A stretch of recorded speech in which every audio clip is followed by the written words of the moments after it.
Oke, mesin learning. Hari ini saya akan menjelaskan tentang apa itu mesin learning. Jadi kita mulai dari sejarah bahwa mesin learning, istilah mesin learning itu pertama kali dikemukakan oleh beberapa ilmuwan matematika seperti Adrian Mary Legend, Thomas Bayes, dan Andrew Markov pada tahun 1920-an dengan mengemukakan dasar-dasar mesin learning dan konsep-konsepnya. Nah, sejak saat itulah mesin learning banyak yang mengembangkan. Salah satu contoh dari penerapan mesin learning yang cukup terkenal dan legendaris adalah Deep Blue, mesin learning yang dibuat oleh IBM pada 1996. Nah, jadi sedikit tentang Deep Blue. Deep Blue adalah mesin learning yang dikembangkan oleh IBM agar bisa belajar bermain catur.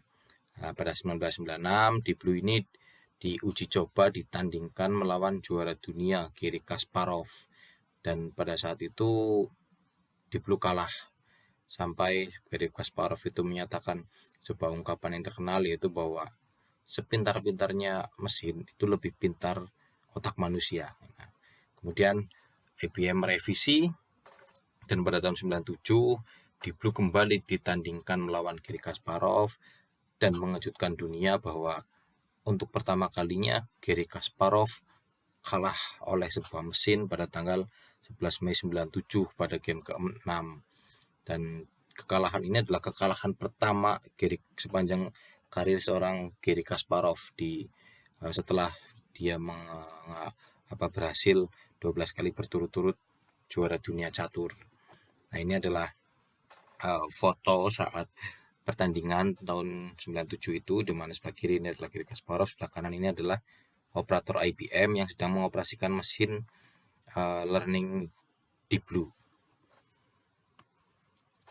Dan bisa dibilang saat inilah pembuktian bahwa ternyata komputer itu lebih pintar dari manusia. Nah, kemudian pengertian mesin learning.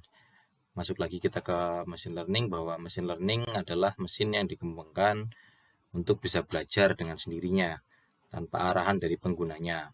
Nah, pembelajaran mesin learning sendiri ini dikembangkan berdasarkan disiplin ilmu lain seperti statistik, matematik, data mining, sehingga mesin dapat belajar dengan menganalisa data tanpa perlu diprogram ulang atau diperintah.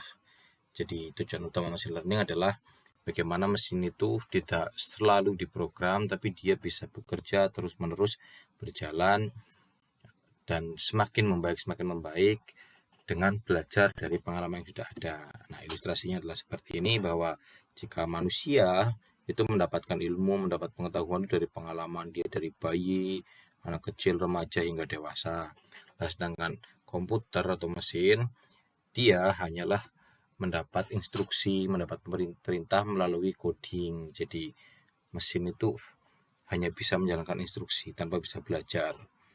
Nah, dari sinilah kemudian machine learning atau AI secara umum berusaha bagaimana supaya machine learning ini bisa belajar dari pengalaman-pengalaman yang sebelumnya, atau setidaknya atau data-data dari data-data sebelumnya. Jadi tidak selalu mesin itu harus mendapat instruksi atau perintah supaya dia bisa bekerja. Nah, seperti kata Tom Michel, bahwa mesin learning adalah komputer yang mempunyai kemampuan belajar dari pengalaman terhadap tugas-tugasnya di masa lalu dan mengalami peningkatan kinerja. Nah, salah satu cabang mesin learning adalah supervised learning, di mana pada supervised learning, mesin learning dilatih untuk mengenali pola antara data input dan output. Tidak hanya itu, mesin learning juga dilatih untuk mengidentifikasi hubungan yang mendasari koneksi antara input dan output. Jadi hubungannya kurang lebih seperti ini. Jadi data input diberikan kepada mesin learning, begitupun juga data outputnya. Input dan output diberikan secara bersamaan sebagai pembelajaran, pelatihan kepada mesin learning tersebut. Contohnya adalah bahwa salah satu kegunaan supervised learning adalah melakukan klasifikasi berdasarkan pelatihan terhadap hubungan pola antara input dan output.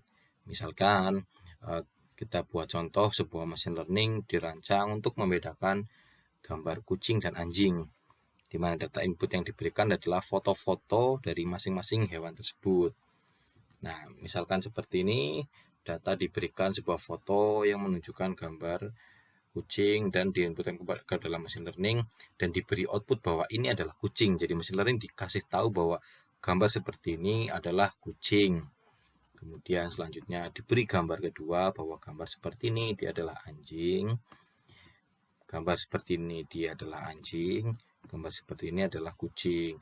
Dan seterusnya semakin banyak semakin bagus, mungkin 10 gambar data kucing dengan 10 gambar data anjing, dan semakin banyak semakin bagus dengan pola-pola variasinya, sehingga mesin learning akan semakin pintar lagi mengklasifikasikan mana gambar kucing dan anjing. Nah, kemudian saat mesin learning dites, misalkan menggunakan gambar ini, jika mesin learning itu berhasil mengidentifikasi dengan baik, mengklasifikasikan dengan baik, maka mesin learning akan menunjukkan atau mengklasifikasikan bahwa gambar tersebut adalah kucing. Jadi kurang lebih seperti itu secara kerja supervised learning. Satu lagi nanti ada unsupervised learning. Nah, tapi hari ini kita hanya akan membahas sampai supervised learning. Jadi seperti itu dari saya. Terima kasih. Wassalamualaikum warahmatullahi wabarakatuh.